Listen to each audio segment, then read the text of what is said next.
de Santa Catarina, comandante Moisés da Silva, visitou ontem os estúdios do Grupo RIC e concedeu uma entrevista exclusiva aos jornalistas e apresentadores dos telejornais e do ND. Confira os destaques dessa entrevista. Carlos Moisés foi recepcionado pelo presidente executivo do Grupo RIC em Santa Catarina, Marcelo Correa Petrelli. O governador fez um tour pelas instalações da RIC TV Record e do ND, ao lado da diretoria do Grupo RIC. Logo depois, o governador concedeu uma entrevista exclusiva. Moisés falou sobre os mais diversos assuntos e você confere agora como foi a entrevista. As principais ações da reforma do governo já estão sendo praticadas. As secretarias de Estado elas já funcionam hoje, que eram 15 setoriais, passaram para 10 setoriais. O Estado hoje já funciona com 10 secretarias. Então, nós não aguardamos a reforma ser aprovada na Assembleia Legislativa para praticar os atos da reforma. Essas ações todas de economia elas já estão sendo colocadas em prática. O que nós vamos encaminhar para a Assembleia é essa estrutura já testada praticamente, né? Então, a reforma vai para a Assembleia para surtir os seus efeitos legais, mas a gente já está atuando nesses 2 primeiros meses de governo com o novo jeito de governar Santa Catarina. Vou olhar para a Ponte Ercílio daqui para frente e nós vamos concluir essa obra. E quiçá até dezembro, conforme está o cronograma, né, se não tiver um fato maior que venha nos impedir de concluí-la. Então a gente está seguindo esse cronograma. Para trás, nós vamos olhar através da CPI, que deve ser instalada na Assembleia Legislativa, que daí eu penso que traz então à tona todas as dúvidas que os catarinenses, os brasileiros tenham em relação ao que foi feito, mas nós não podemos mais voltar atrás, né? E nós vamos terminar a ponte com as melhores propostas possíveis para a utilização dela, inclusive com a questão da iluminação pública. Não tem projetos baratos, nós temos um projeto de 12 milhões para ficar bonita. Se precisar, nós vamos fazer o projeto de 12 milhões, né? Nós já estamos alinhando isso. Porque ao final de uma obra dessa, terminar no escuro, né, ou com algumas lamparinas seria muito ruim, né? Então, se esse vai ser o retorno que a ponte vai nos dar, de atrair pessoas para ocupar a nossa orla, para vir visitar a ponte, para ocupar os nossos hotéis, enfim, para trazer crescimento para Santa Catarina, nós vamos terminar essa obra muito bem. E eu, pela qualidade da obra, eu saio muito satisfeito da minha visita ali na ponte, né? Eu penso que a empresa que está atuando hoje, ela é muito idônea, ela tem os portugueses que ali estavam, né, que a empresa é portuguesa, eles estavam falando da necessidade e da importância para eles de concluir essa obra. A obra enfrentou alguns desafios, que na questão das desapropriações, que o Estado fica refém, porque a obra já começou e as pessoas ainda estão ali, né? Então, eu acredito que esse é um desafio que a gente vai ter que superar. Na questão dos orçamentos, a gente também entende que a gente consegue chegar ao final dessa obra, né, com orçamentos públicos, mas acredito que essa obra vai ser entregue no prazo, né, é o que a gente pretende. Então, eu não penso em plano B. As pessoas falam, passar pela base aérea, mas também eu penso, imagina o transtorno para aquelas pessoas que vivem ali, tem escola, tem tudo ali dentro, né? Uma possibilidade que tem é você, se a obra não concluir, e hoje é o que nós temos, é meia pista, né? É você dividir o fluxo para quem vai para o Carianos e uma pista, pelo menos liberar uma pista para quem vai para o aeroporto consegue já operar normalmente, até que se conclua outra faixa, né? Mas a nossa ideia é terminar isso no tempo aprazado. Todas as propostas que o governo lançar para a avaliação da Assembleia Legislativa são poderes independentes, né, e devem ser harmônicos entre si. E nós não precisamos conversar, eu particularmente entendo que eu não preciso conversar ao pé de ouvido de nenhum deputado. Eu lanço o projeto é público, a sociedade vai avalizar esse projeto, se ele for republicano, e cabe à Assembleia acatá-lo ou rechaçá-lo ou propor ajustes, enfim, né, para que a gente possa prosseguir. Penso que isso vai acontecer, não imagino que a Assembleia Legislativa nos dê qualquer outra resposta, senão de apoio ao governo, os 40 deputados, né, nos projetos em que eles forem para o bem de Santa Catarina. Eu nem consigo imaginar, e a gente sabe que o governo pode errar no envio de algum projeto, e pode ouvir também, obviamente, o parlamento, né, no sentido de ajustá-lo ou acatar algumas contribuições. Alguns deles, que é o caso da reforma administrativa, por exemplo, é o que a gente disse, nós estamos testando ela, nós estamos avalizando ela através do uso diário dela, né? Se tiver ajustes, a gente ajusta, se tiver propostas, a gente discute.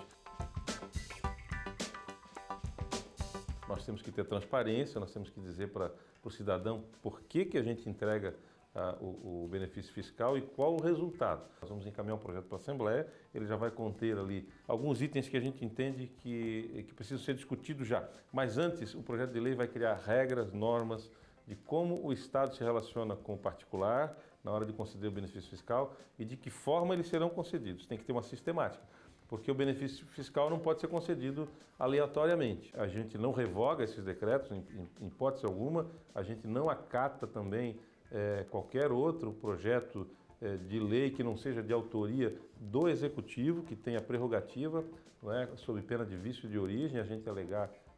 Isso não vai acontecer. O governo está demonstrando que tem interesse em discutir as isenções fiscais. Então, nós vamos encaminhar o projeto já concedendo, né, resgatando algumas. E na cesta básica, por exemplo, que é outra, que eu penso que é o que mais fere o cidadão, que pode menos, né, que é o que o governo tem que se preocupar, também já vai nesse primeiro pacote.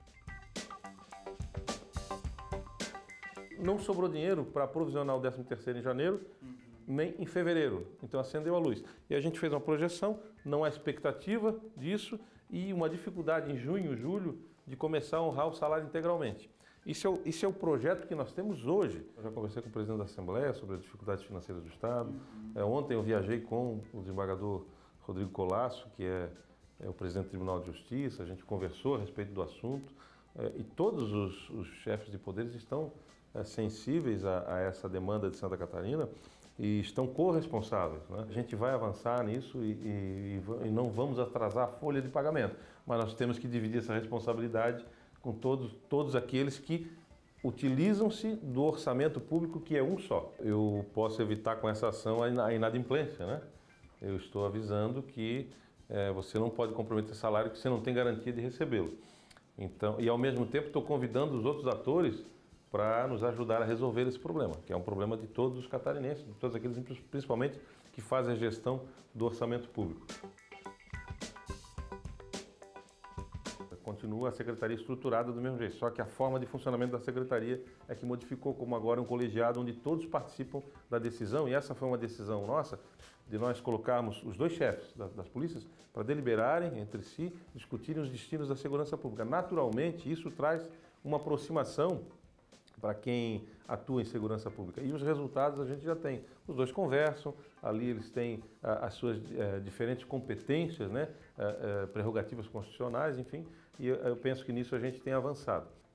Nós temos que retirar as pessoas da condição de risco em que elas atuam, e aí entra também o desenvolvimento social, né, não só a questão da segurança pública como um todo, entra a educação, entra a saúde, e é uma série de ações que o Estado tem que promover para que tire as pessoas dessas áreas de risco, né? Enfim, o sistema prisional ele é um desafio para todos os governadores, inclusive o modelo, né, que a gente tem. No que diz respeito às ações de governo, nós encaminhamos um pedido a Brasília de um investimento de cerca de 28 milhões de reais, que deve ter uma interferência na ampliação de vagas em 10 ou 12 unidades de Santa Catarina. As novas tornozeleiras já estão sendo entregues. E quanto mais o Estado adquirir, aquele preso que tem bom comportamento, que não oferece um risco potencial, mas que tem que sofrer uma pena de restrição da sua liberdade de locomoção, deve ficar em residência ou em determinado perímetro, penso que a tornozeleira pode ser um instrumento também para aliviar esse problema do déficit carcerário. Eu penso que um dos problemas da saúde é a gestão, começa pela gestão.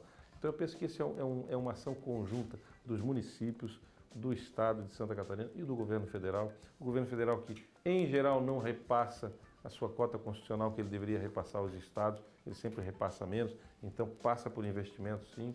Então nós temos que levantar todo o patrimônio, nós estamos agora com prazo de 6 meses para fazer isso, através da Secretaria de Estado de Administração, também para fazer a gestão patrimonial do Estado, para não jogar mais dinheiro fora. Para todo o dinheiro que eventualmente sobrar no orçamento, nós não vamos construir um prédio novo. Nós vamos investir em educação, vamos investir em saúde. O governador também respondeu perguntas dos apresentadores da RIC Record de todas as regiões do estado e você vai conferir as respostas no Balanço Geral de hoje da sua região.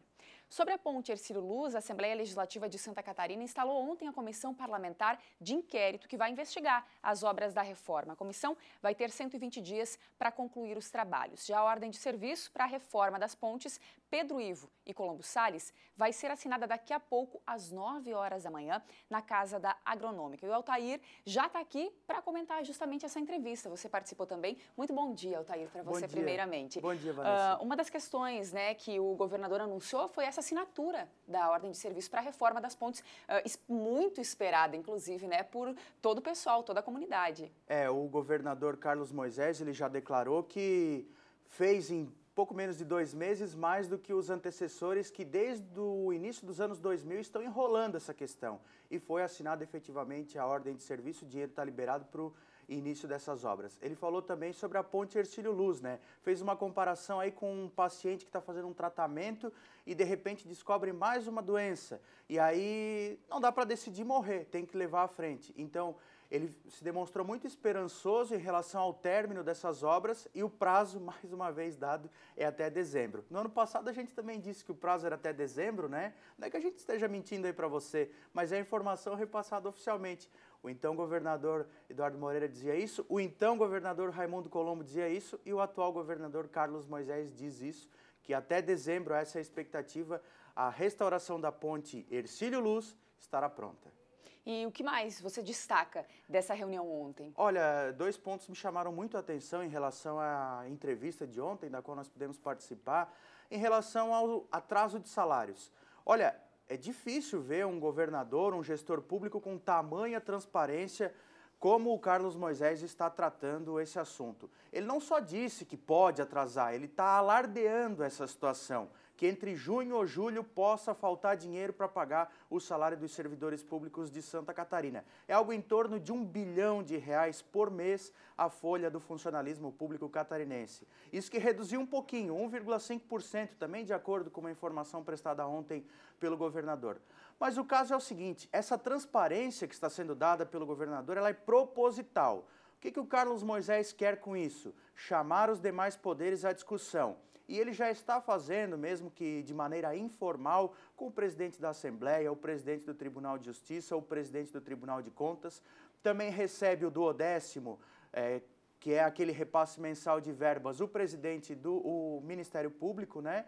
E também o UDESC, né? O reitor da UDESC. Então, são esses poderes e órgãos autônomos que estão envolvidos aí em relação ao 12º. E finalmente nós começamos essa discussão. Finalmente estamos tocando nesse assunto do 12º. Não pode faltar dinheiro para pagar o professor, o profissional que está lá no posto de saúde e sobrar dinheiro para pagar assessor de deputado, assessor de desembargador, assessor de procurador e promotor. Então, é preciso acertar essa conta. O Estado é um só.